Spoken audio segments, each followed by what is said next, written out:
Ouais. Donc aujourd'hui, nous allons débuter le 5e webinaire de la SFHI qui va être présenté par le docteur Mathilde Chérel, qui est de l'EFS de Rennes et qui va nous présenter une nouvelle méthodologie de chimérisme post-allogreffe de CSH. Donc Mathilde, je te remercie d'abord. J'ai vu que ta dernière diapositive, tu as dit merci. Donc moi, ce sera la première. Je te remercie d'avoir accepté quand je t'ai sollicité pour faire ce topo, parce que c'est un peu de travail de préparation. On te laisse la parole. Tu as 45 minutes de préparation, de topo, et puis on aura un quart d'heure de questions juste après. Ok, ça marche. Bonjour à tous, et puis merci à Nicolas de m'avoir permis de me remettre un peu au goût du jour, de préparer aussi ce diaporama. C'est toujours intéressant finalement de faire ces cours parce que ça permet de se remettre un petit peu au goût du jour. Du coup, le chimérisme, effectivement, c'est une méthodologie que nous, on pratique là, au laboratoire. Donc, c'est vrai que je la connais un petit peu. Et donc, je vais essayer de vous expliquer un petit peu ce que c'est que le chimérisme en post-allogreffe de cellules souches hématopoïétiques et puis l'étendue des techniques qui existent actuellement avec dernièrement des nouvelles méthodologies qui ont été mises en place. Alors, le mot chimérisme, en fait, je vais commencer par une petite définition. Donc, ça dérive du mot chiméra, qui est hérité de la mythologie grecque. Et en fait, c'est finalement une chimère. C'est l'image qu'on voit ici. En fait, c'est un monstre composé de 3 individus différents, une lionne, une chèvre et un serpent. Et tout ça pour dire qu'en fait, une chimère, finalement, c'est le mélange de plusieurs entités génétiques au sein d'une seule personne. C'est-à-dire qu'en fait, on va retrouver plusieurs génomes au sein d'un seul individu. Alors, c'est un contexte, en fait, qui arrive dans différentes situations. Le plus fréquent et celui dont on va parler là, c'est en fait le chimérisme qu'on retrouve après une allogreffe de cellules souches hématopoïétiques. On peut retrouver aussi des microchimérismes dans les contextes gestationnels, avec le passage en fait chez la maman de cellules provenant de cellules provenant du fœtus. Donc il y a quelques études quand même qui s'intéressent à ce microchimérisme-là en ce moment, pour voir finalement s'il y a plutôt des effets délétères ou des effets bénéfiques de ces cellules fœtales. Et puis, dans ce même contexte, on peut avoir des chimérismes aussi fœto-fétales avec des passages lors de grossesse gémellaire de cellules d'un fœtus à un autre. Donc, en ce qui concerne l'allogreffe de cellules souches hématopoïétiques, donc, le but de l'allogreffe, pour ceux qui, je pense que vous connaissez tous, mais bon, c'est pour replacer en fait la méthode dans son contexte. En fait, une allogreffe de cellules souches hématopoïétiques, c'est quand on veut finalement changer le système hématopoïétique du receveur malade et pouvoir lui infuser des cellules provenant d'un système hématopoïétique d'un individu sain qui sera considéré comme le donneur. Donc, pour ce faire, en fait, le receveur va subir un conditionnement, c'est-à-dire une chimiothérapie qui sera soit myéloablative, soit non myéloablative.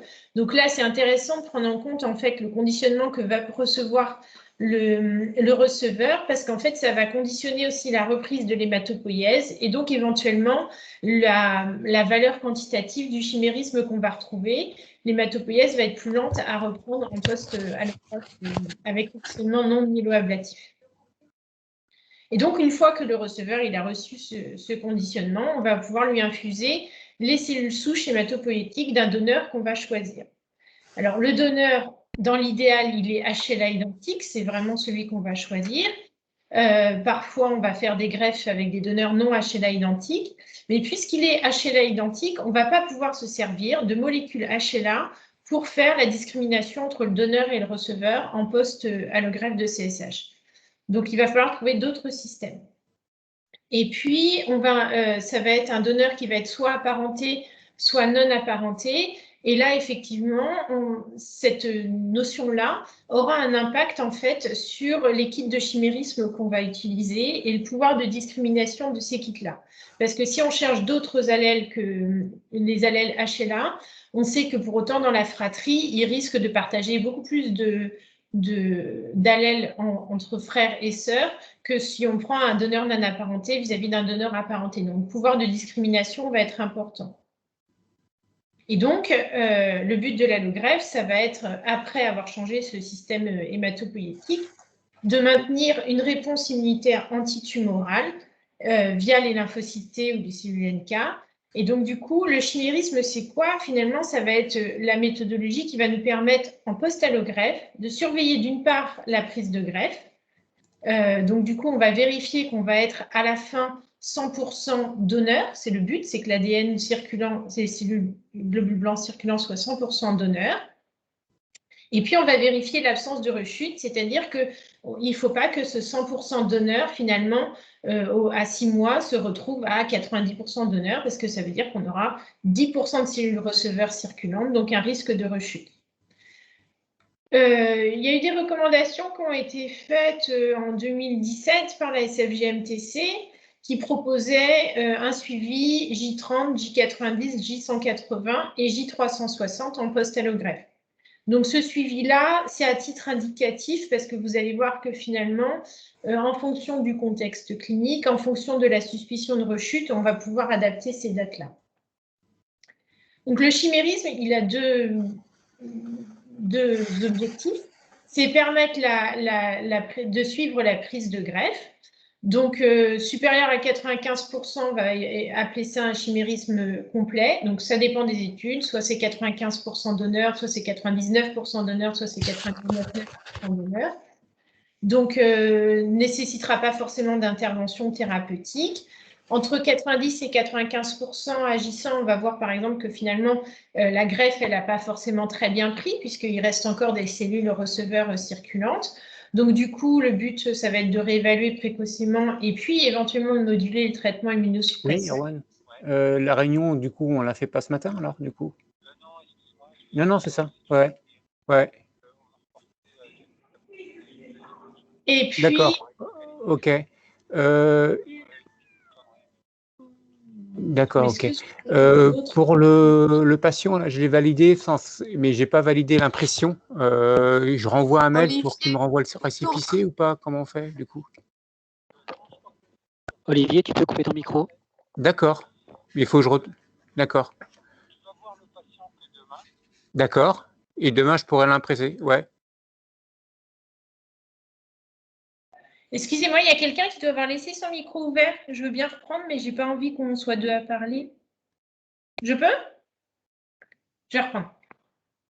Et donc, inférieur à 90% donneurs, on va considérer que finalement, la prise de greffe, elle est quand même bien compliquée. Et donc là, il faudra peut-être mettre en place un traitement, soit par l'injection de lymphocytes issus du donneur, soit aussi en diminuant l'immunosuppression. Et donc, le chimérisme permet de suivre la prise de greffe en post-allogreffe immédiate. Et puis, il va permettre aussi le suivi de la maladie résiduelle. C'est-à-dire que là, on va en fait s'en servir pour pouvoir éventuellement identifier une éventuelle rechute, c'est-à-dire qu'un patient qui serait avec un chimérisme à 100% donneur, si on voit que au contrôle à J180, il n'est plus à 100%, mais il est à 99%, il va peut-être falloir prévoir un contrôle du chimérisme assez précocement, se rapprocher du clinicien et puis vérifier effectivement qu'il n'y a pas d'autres signes biologiques de rechute par ailleurs. Alors, pour ce faire, en fait, il y a eu différentes méthodologies qui ont été mises en place et qui cohabitent actuellement plus ou moins. La première, en fait, c'était le FISH, donc l'hybridation de sondes fluorescentes sur chromosomes. Donc, c'est lors de la réalisation d'un karyotype. On va avoir en fait possibilité d'hybrider des sondes spécifiques du chromosome Y et pour pouvoir mettre en évidence le pourcentage de cellules mâles par rapport au pourcentage de cellules femelles. Alors, c'est assez laborieux, c'est pas forcément très sensible non plus, et puis ça impose surtout en fait qu'il faut un sex mismatch entre le donneur et le receveur, c'est-à-dire un receveur masculin et une donneuse féminin, ou un receveur féminin et un donneur masculin. Donc, ce n'est pas forcément applicable à l'ensemble des allogreffes qu'on peut avoir. Donc, en deuxième méthodologie que je vais présenter, c'est la PCR-STR. Alors, la PCR-STR, STR, ça veut dire Short Tandem Repeats. En fait, c'est l'étude des microsatellites. C'est-à-dire qu'en fait, dans notre génome, on va avoir des séquences répétées de 2 à 5, voire 6 nucléotides. Et ce qui va varier entre chacun des individus, en fait, c'est le nombre de ces séquences. C'est-à-dire qu'un individu peut avoir TATG répété 5 fois à tel endroit, telle localisation, et puis son frère aura TATG répété non pas 5 fois, mais lui 7 fois. Et donc, du coup, on va avoir en fait une différence, les allèles vont être différents, non pas par leur séquence, mais par le nombre de répétitions de ces séquences. Donc, ces short tandem repeats, en fait, sont situés en général dans les introns. Ils sont codominants, donc on va pouvoir, en fait, les deux vont s'exprimer, et ils présentent l'intérêt d'avoir un taux de mutation élevé, ce qui veut dire qu'en fait, on va trouver une variabilité entre les individus qui va être importante. Donc ça fait en fait de cette technique une technique qui a un pouvoir de discrimination important. Donc, pour différencier le donneur et le receveur, on va faire des PCR, donc multiplex, qui vont cibler différents chromosomes avec différentes zones connues pour avoir ces allèles répétés, ces séquences répétées. Par exemple, si on regarde ici, ça va cibler le chromosome 2 sur le bras court, et donc on va avoir plusieurs séquences. La séquence TATC 9 fois, TGTC 9 fois, etc. Et donc, après, il y a des tables en fait, qui définissent quel est le nombre de répétitions de l'allèle de référence. Et puis, on voit bien que sur celui-là, D10, S23, 25, par exemple, TC-TTA est répété 12 fois, c'est l'allèle de référence. Par contre, entre les individus, on peut avoir une fréquence qui varie de 6 à 23. On a aussi, en fait, souvent la mélogénine qui est intégrée dans les différents kits, qui correspond à une délétion de 6 paires de bases sur le chromosome X. La femelle la femme, j'ai pris en anglais, et en fait XX, donc elle présentera un seul pic, tandis que l'homme en fait est XY qui présentera donc 2 pics. Donc ce sont des PCR multiplex qui contiennent des fluorochromes. Et puis donc pour séparer en fait ces amplicons, la migration ne va pas se faire sur un gel d'agarose, mais elle va se faire sur un gel de très haute résolution, c'est-à-dire ce sera une électrophorèse sur capillaire. Comme je disais tout à l'heure, les allèles vont pouvoir être séparés cette fois selon leur taille, et la taille va être fonction du nombre de séquences répétées. La taille sera plus grande s'il y a plus de séquences répétées, elle sera plus petite s'il y a moins de séquences. Donc ça, c'est la séparation des allèles. Et par contre, l'aire sous la courbe, elle, est fonction de la quantité d'ADN correspondant à l'allèle.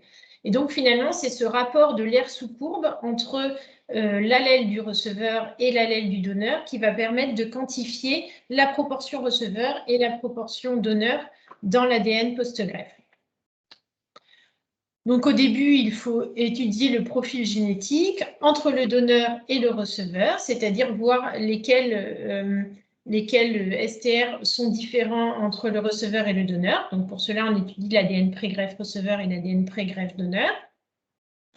La STR, en fait, on va étudier après la qPCR que je vais vous présenter. La STR, elle est plus performante en termes de nombre de pourcentage d'allèles informatifs que la qPCR.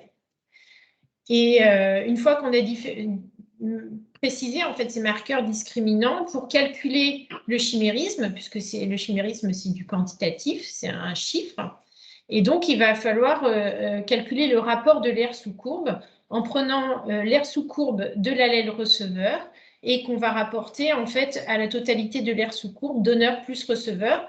On aura un pourcentage représentatif finalement du chimérisme de notre patient. Et donc c'est la moyenne de ces valeurs, de ces pourcentages d'aire sous courbe receveur par rapport à l'aire sous courbe totale qui va permettre de définir le pourcentage du chimérisme. Lors de cette STR, certains marqueurs vont être exclus. Si mon individu il y avait sur son ADN pré-greffe 6 séquences répétées, et que là, je trouve en fait que sur cet allèle, c'est non plus 6, mais 5 séquences répétées, en fait, c'est conseillé d'exclure le marqueur en question s'il est différent de l'allèle de référence. Souvent, c'est la perte d'une répétition. Ou alors, s'il y a une différence trop importante en nombre de séquences, je dirais 6,17 par exemple, parce qu'en PCR, souvent, on amplifie préférentiellement l'allèle le plus petit, et donc du coup, il ne faut pas qu'on se situe dans une situation d'allèle imbalance. Donc la STR, elle a une sensibilité qui est évaluée de 1 à 5% à peu près. Si on veut accroître sa sensibilité, on peut faire un tri cellulaire au préalable, c'est-à-dire trier, faire un chimérisme sur cellules pré-triées CD3+, CD34, CD19 ou CD56. Le tri est généralement réalisé par bille magnétique, mais pour ce faire, il faut confirmer la pureté du tri en cytométrie en flux, et la pureté est considérée comme acceptable quand elle est supérieure à 95%. Donc la quantité d'ADN à insérer dans le puits n'est pas importante, elle est plutôt faible et c'est plutôt appréciable. La troisième technologie que je vais vous présenter, qui est arrivée après la PCR-STR, c'est la PCR quantitative, ou qPCR. Donc là, en fait, ce qu'on va cibler cette fois, les séquences cibles et les séquences d'intérêt, ça va être soit des single nucléotides polymorphismes, soit des zones d'insertion délétion. Alors, les single nucléotides polymorphismes, en fait, dans notre génome, à peu près tous les 1000 nucléotides, on va avoir un nucléotide qui va changer. Pour reprendre ici sous l'exemple qui est marqué, l'allèle 1 de référence, par exemple, ici c'est un T, eh bien finalement, certains individus vont présenter un C. Donc ça, c'est ce qu'on appelle un SNP, un SNP. Donc ça peut être une zone qu'on va cibler pour essayer de discriminer le donneur et le receveur. On peut aussi cibler d'autres zones, c'est les zones d'insertion-délétion. Donc de la même façon, entre les individus, on peut parfois avoir des insertions en fait de certains nucléotides, un ou plusieurs, qui vont complètement décaler la séquence de lecture, ou on peut avoir des délétions de certains nucléotides aussi. Donc ceci aussi peut être une zone qu'on peut cibler pour pouvoir discriminer le donneur du receveur. Donc pour la qPCR, il faut choisir des systèmes bialléliques. Ici, on choisit soit T, soit C. Comme ça permet de produire les amorces en fonction et de choisir des systèmes ayant une hétérozygosie fréquente au sein des populations. C'est ça qui est un petit peu plus compliqué. Par exemple, si le SNP-C il est connu que dans la population taïwanaise, mais que nous, on greffe caucasien, c'est pas forcément intéressant de mettre dans nos kits de chimérisme ce SNP-là. Donc, du coup, il faut en fait prendre en compte l'hétérozygosie dans la population concernée. Une fois que les séquences cibles ont été définies, donc on va voir nos primers, forward et reverse, et on va amplifier et en même temps on va quantifier la quantité d'ADN qui est amplifiée. Et donc pour faire de l'amplification et de la quantification simultanée des séquences d'intérêt, il y a plusieurs technologies, notamment la technologie TaqMan. C'est-à-dire qu'en fait sur notre séquence cible, on a une sonde TaqMan qui est fixée. La technologie TaqMan, en fait, c'est un fluorophore qui finalement ne peut pas émettre parce qu'en face, il a son quencher qui va finalement bloquer sa fluorescence. Mais lorsqu'on va avoir amplification de notre séquence cible, la Taq polymérase, elle a une activité 5' exonucléasique, c'est-à-dire qu'elle va libérer notre fluorophore qui, comme il se retrouve éloigné du quencher, va pouvoir en fait émettre sa fluorescence. Et donc la fluorescence de femme ici, qui est le fluorophore utilisé, va être proportionnelle au nombre d'amplicons de notre séquence cible. Une autre technologie qui existe pour faire de la qPCR, c'est basé aussi sur de la fluorescence, c'est la technologie FRET. Donc cette fois, en fait, c'est le premier fluorophore qui va émettre une fluorescence qui va être absorbée par le deuxième qui émettra sa propre fluorescence. Et lorsqu'on va amplifier, finalement, on va avoir cette fluorescence-là qu'on va pouvoir quantifier parce qu'elle ne sera plus absorbée par le deuxième fluorophore. Donc la fluorescence verte va être proportionnelle à la quantité d'ADN cible qu'on aura synthétisé. Pour faire du chimérisme par qPCR, il faut d'abord faire le génotypage. Donc, le génotypage, en fait, c'est une quantité de marqueurs qui ont été mis au point par le fabricant, qui sont basés sur ces systèmes bialléliques. Et donc, on va amplifier et on va voir si notre donneur ou notre receveur est positif ou négatif pour le marqueur concerné.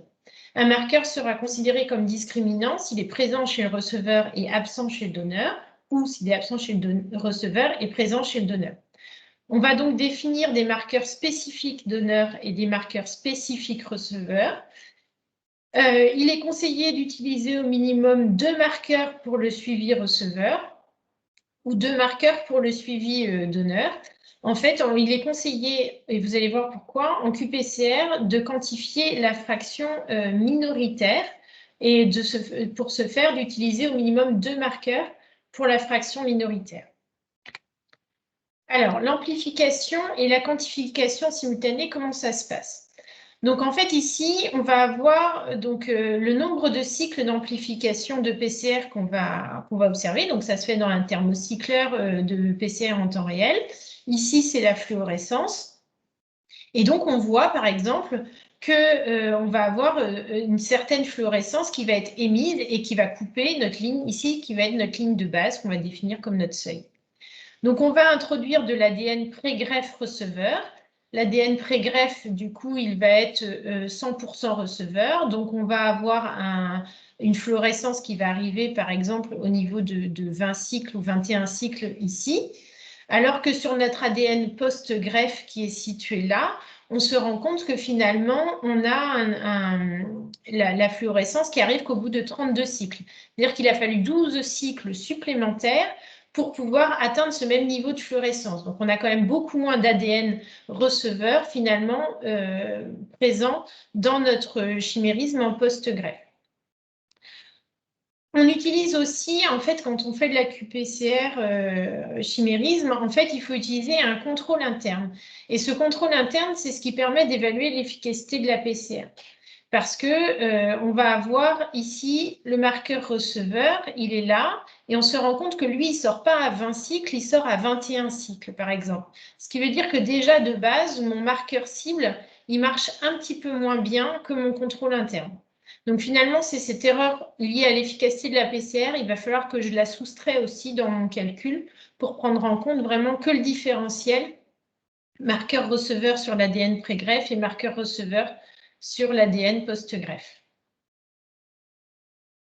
Et la méthode de calcul utilisée, c'est la méthode de comparaison des CT. Donc les CT, c'est les cycles. Donc on a en fait 2 marqueurs, marqueur receveur 1, marqueur receveur 2. Ici, je vous ai mis un exemple en fait des cycles au moment où ça coupe la ligne de base. Donc, de la valeur retrouvée, on le fait en triplicate. Et donc, sur mon ADN pré-greffe receveur, je vois que finalement, mon marqueur cible, il sort à 26,33 de moyenne. Mon marqueur 2, il sort, lui, à 26,64. Et puis, par contre, mon contrôle interne, là, mon marqueur constant, il sort à 25 cycles 0,6. C'est-à-dire qu'en fait, on a déjà une correction à appliquer entre notre marqueur cible et notre marqueur constant. Quand je prends l'ADN chimérisme, l'ADN post-greffe que j'ai envie d'étudier aujourd'hui, donc mon marqueur constant, il sort à peu près pareil, là, à 24-25 cycles. Par contre, on voit bien que mon marqueur 1 cible et mon marqueur 2, spécifique du receveur, là, ils sortent un petit peu plus tard, parce qu'il y a 3 cycles d'écart, en fait, pour qu'ils sortent.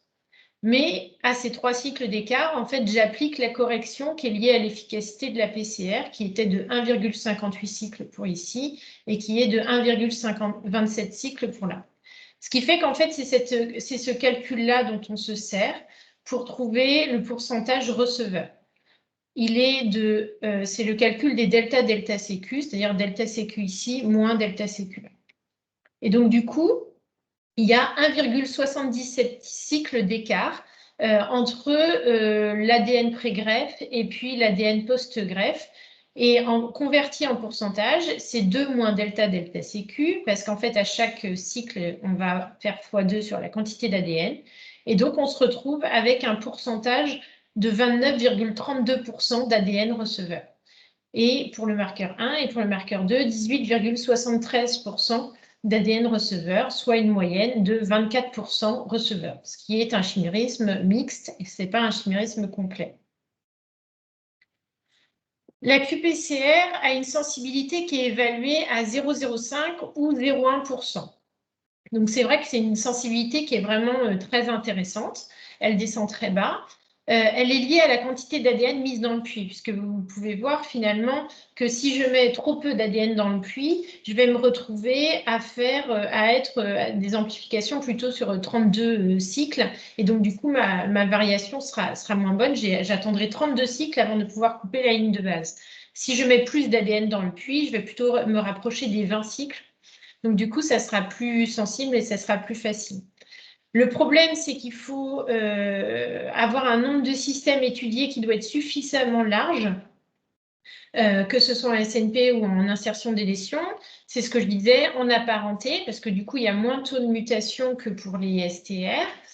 Si on utilise plusieurs donneurs, il faut aussi du coup multiplier le nombre de marqueurs discriminants à génotyper en amont, ce qui veut dire qu'il faut souvent une grande quantité d'ADN pré-greffe.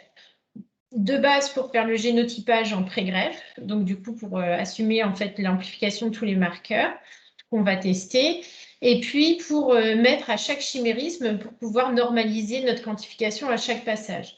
Donc ça peut parfois être un frein finalement au chimérisme répété, c'est qu'à chaque nouveau chim, on remet l'ADN pré-greffe pour faire l'étude en parallèle. Et dernièrement, il y a 2 nouvelles technologies qui ont été développées sur les 3 à 5 dernières années. C'est la Digital PCR et la PCR NGS. Et donc, je vais vous expliquer ce qui existe et qui a été appliqué au chimérisme. Alors, la Digital PCR, qu'est-ce que c'est? Alors déjà, on dit digital ou numérique. Par analogie, en fait, avec le fait que la réponse puisse se matérialiser par 0 ou 1. Vous allez voir, ça veut dire amplification ou pas d'amplification. En fait, c'est ça. Et les cibles d'intérêt, alors elles sont les mêmes que pour la qPCR, c'est-à-dire qu'on se retrouve encore avec des SNP ou des indels, des zones d'insertion délétion. Donc ça, c'est nos cibles d'intérêt, elles sont identiques. On va rajouter un mix avec des sondes fluorescentes de type TACMAN. Mais pour autant, en fait, on ne va pas pouvoir utiliser les mêmes mix que pour la qPCR parce qu'il va y avoir une adaptation nécessaire en fonction par rapport à la fluorescence de la sonde ou de la viscosité du milieu. Donc, généralement, les fabricants doivent adapter leur mix pour passer de la qPCR à la digital PCR. Donc, la digital PCR, elle est basée sur le fait que le mélange mix ADN et sonde, il va être partitionné. C'est-à-dire qu'il va être divisé en un nombre de gouttelettes le plus important possible. Le but du jeu, c'est quoi? C'est de faire de ce mélange-là, en fait, d'en faire des milliers de gouttelettes. On en fait 10 000, 20 000, 30 000, un nombre vraiment très important. Et sur ces gouttelettes, elles feront entre 0,2 et 0,6 nanolitres environ. Et en fait, la gouttelette, le but du jeu, c'est que chacune contienne une molécule d'ADN. Pas plus, pas moins, bon, dans l'idéal. Mais après, il y en a effectivement, on va voir, il y a des gouttelettes qui auront emprisonné 0 molécule d'ADN et des gouttelettes qui auront emprisonné plusieurs molécules d'ADN. Alors, comment on fait, en fait, comment on partitionne ce mélange? Soit par une émulsion huile dans l'eau, typique la mayonnaise, soit en fait en appliquant un flux, donc plutôt de mécanique, au sein de microcanaux, ce qui fait qu'en fait le mélange va se sectionner et va former une petite gouttelette. Donc selon les fabricants d'appareils de digital PCR, ça va être différent. Une fois qu'on aura enfermé cette molécule d'ADN avec le mix et les sondes dans la gouttelette, on va pouvoir mettre notre mélange dans un thermocycleur afin de réaliser l'amplification. De la même façon, si on va trouver la séquence cible, on va avoir amplification au sein de la gouttelette. S'il n'y a pas séquence cible, il n'y aura pas d'amplification. Et s'il y a amplification, on va avoir libération de la fluorescence. On peut avoir une amplification double ou triple selon le nombre de molécules d'ADN qu'on aura enfermées dans notre petite goutte. La fluorescence va se lire sur un automate dédié. On va lire gouttelette par gouttelette la fluorescence et selon on va voir ici fluorescence positive amplification, absence de fluorescence, c'est qu'il n'y a pas la séquence cible. Donc là, j'ai pris ces images sur le site de Biorad, qui est un des fabricants d'appareils de digital PCR. Et donc, on a, en fait, vous pouvez voir que chaque point correspond à une fluorescence, c'est du FAM, et le nombre d'événements qu'on va retrouver. Donc là, il y a les gouttelettes négatives qui n'ont pas fluorescé, donc il n'y a pas de séquence cible. Là, c'est les gouttelettes positives qui ont fluorescé, il y a la séquence cible. Et donc, on va avoir les gouttelettes, parce qu'on introduit une séquence cible discriminante marqueur-receveur et aussi un gène constant. Donc, on va avoir des gouttelettes qui seront de la même façon double positive, avec la séquence cible et puis le gène constant, les gouttelettes simples positives et puis les gouttelettes qui n'ont pas du tout pris de molécules d'ADN à l'intérieur. Et en fonction en fait de cette probabilité à amplifier la séquence cible au sein du nombre de gouttelettes totales, en fait, les fabricants de digital PCR utilisent la loi de Poisson pour pouvoir déterminer quel était le nombre de molécules d'ADN initiales spécifiques de la séquence cible au début. Donc, c'est cette loi-là qui est utilisée et qui dit s'il y a tant de gouttelettes simple pose, double pose, triple pose, tant de gouttelettes au total et tant de gouttelettes négatives, alors j'avais tant d'événements, donc j'avais tant de brins d'ADN receveurs à l'origine dans mon ADN. Alors, quelles sont les différences avec la qPCR? Donc, la qPCR, en fait, c'est à chaque cycle, on fait x2. Alors que ce qui fait qu'au final, on a souvent des efficacités au niveau des premiers cycles qui sont moins bonnes, qu'on atteint un plateau finalement après plusieurs cycles. Donc c'est pour ça que la qPCR, dans les valeurs élevées, au-delà de 30%, en fait, elle n'est pas reproductible parce qu'on atteint ce plateau et cette saturation. Et que la quantité d'ADN mise dans le puits, elle ne doit pas être trop faible si on veut se situer finalement aux alentours des 20-25 cycles pour l'amplification, qui est la zone où on détecte le mieux et où on est le plus sensible. La digital PCR, elle permet la quantification exacte du nombre de réactions d'amplification. Chaque gouttelette va être lue et on va voir oui ou non s'il y a amplification. Ça dépendra beaucoup moins de la quantité introduite au départ, puisqu'il fait le ratio entre le nombre de gouttelettes poses et puis le nombre de gouttelettes négatives, ou alors le nombre de gouttelettes avec juste le contrôle interne. Et il n'y a pas besoin de faire des duplicats et triplicats, puisqu'en fait, chaque goutte se comporte comme un puits séparé, comme une amplification séparée. La digital PCR a une sensibilité qui est annoncée de 0,01 à 0,1%. Alors après, on peut se poser la question parfois de l'utilité d'avoir une sensibilité aussi basse. Est-ce qu'il n'y a pas de risque de faux positif? De quel est le message qu'on tient aux cliniciens? C'est quand même une technique qui est intéressante parce qu'elle est reproductible, y compris dans les valeurs élevées, pour ce que je vous ai montré tout à l'heure. C'est une technique qui est très précise, qui ne nécessite pas de réplica, qu'on peut utiliser à l'unité ou par série. Donc, c'est-à-dire qu'on va avoir, si on a une urgence, on va avoir la possibilité effectivement de lancer notre chimérisme par digital PCR pour un seul patient. Par série, ça va être fonction des consommables associés à l'automate que vous allez choisir. C'est une technique qui est assez facile d'utilisation finalement, qui parle beaucoup pour les personnes qui ont déjà fait de la qPCR. À noter qu'elle n'a pas forcément un potentiel de discrimination supérieur à la qPCR. On repart sur du SNP, on repart sur de l'insertion des lésions. Donc, du coup, on est sur la nécessité d'avoir une gamme de marqueurs discriminants assez large. C'est aussi onéreux. Vu le prix d'achat de la machine, il faut intégrer aussi le prix des consommables, le prix des puces, le prix des puits, qu'il faut prendre en compte en fait dans le coût global de la technique. Et enfin, la dernière technique dont je vais vous parler, c'est la PCR-NGS. Donc, la PCR-NGS, l'intérêt de la NGS en chimérisme, elle est apportée par le fait que ça permet un fort potentiel de multiplexage. C'est-à-dire qu'on va pouvoir non plus se dire, tiens, je teste 2 marqueurs ou 3 marqueurs.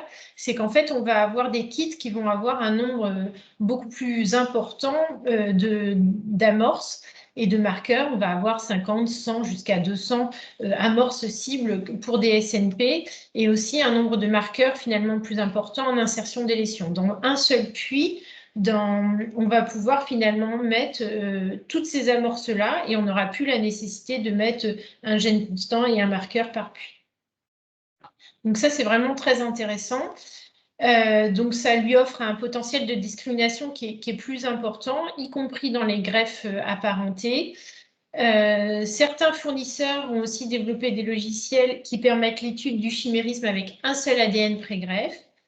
Et parce que vu l'étendue en fait, des marqueurs qu'ils vont analyser en parallèle, ils vont établir des probabilités. Et puis, il y a aussi un intérêt, c'est que ça permet de s'affranchir de certaines anomalies chromosomiques avec des disparités de quantification entre marqueurs. Donc parfois, quand on fait de la qPCR ou de la digital PCR, on se rend compte que le marqueur 1, il va sortir à 1%, et puis le marqueur 2, il va sortir à 2%. Alors, qu'est-ce que je rends à mon clinicien? Je rends 1%, je rends 2%, je rends 1,5% la moyenne. Ou alors, je fais un troisième marqueur pour voir si finalement je retrouve aussi du 1,5%. On se rend compte que parfois l'efficacité, elle n'est pas exacte et identique. Et l'intérêt finalement de la NGS, c'est que si on en fait 50, on obtiendra la moyenne des 50. Donc peut-être qu'on se posera moins la question de savoir, de voir ce différentiel d'amplification entre marqueurs. Alors pour faire de la PCR-NGS, la première étape, ça va être de normaliser les ADN au qubit.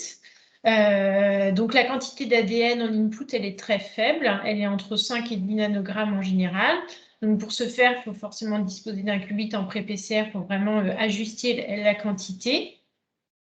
Ensuite a lieu l'étape de PCR afin d'amplifier les séquences cibles. Donc soit on a une PCR, c'est-à-dire qu'en fait au sein de du même passage dans le thermocycleur, il y a différentes températures qui sont appliquées pour d'abord pouvoir amplifier vos séquences cibles, puis en fait indexer vos fragments.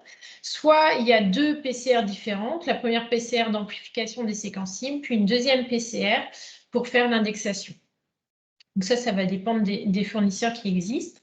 La purification se fait en général sur bille afin de sélectionner les fragments d'intérêt.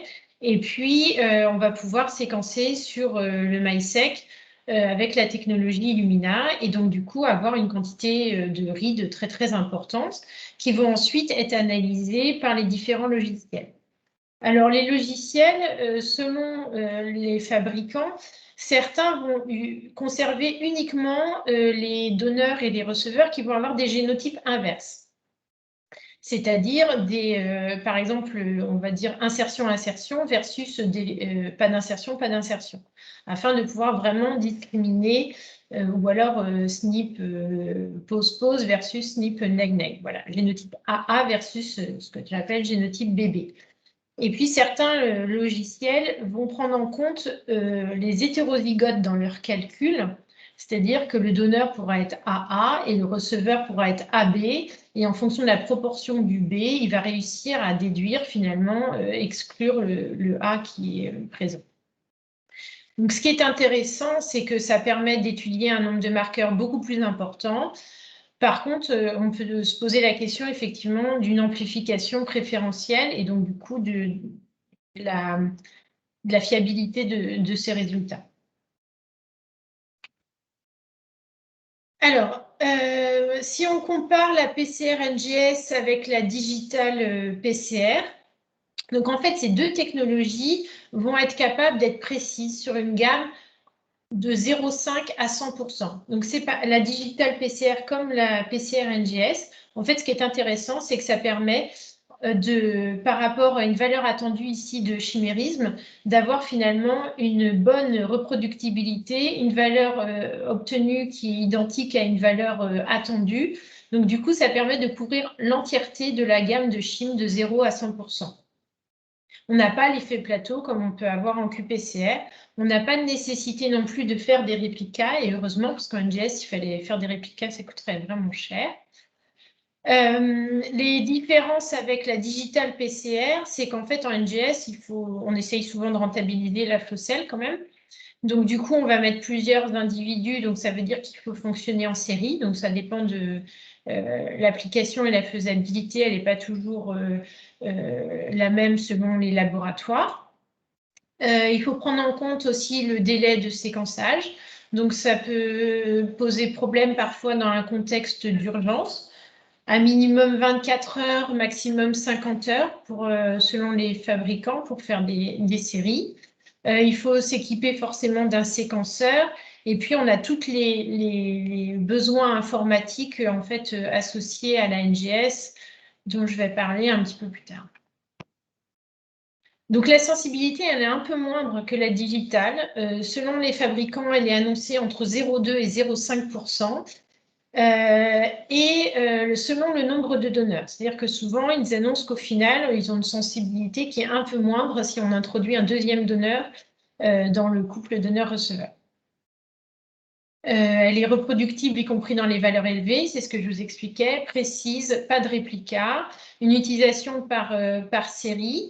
Pour la plupart des fabricants, la partie technique est assez facile parce qu'il n'y a qu'une PCR ou 2 PCR, puis une purification sur bille. Donc, pour les personnes qui font déjà de la NGS pour le typage HLA, c'est assez facile à prendre en main. Il y a moins de risques concernant les variations entre marqueurs, ce que j'expliquais tout à l'heure, les variations de quantification entre le marqueur 1 et le marqueur 2. Le prix par flow cell est forcément à intégrer. Et puis, il y a tout le support informatique à prévoir, l'existence du réseau, des serveurs, la mise en place de backup, la taille des fichiers, quels sont les fichiers qu'on va garder pour le backup, qu'on va conserver, combien de temps, faire le temps des transferts des FASTQ et intégrer le temps d'analyse. Pour finir, en fait, j'avais retrouvé cet article-là qui est sorti très, très récemment, qui reprenait aussi un peu les différents points que je viens de vous montrer. Donc, du coup, la STR-PCR avec ses avantages qui sont sa capacité à savoir différencier, la capacité aussi à faire de la quantification entre 5 et 100%, assez reproductible.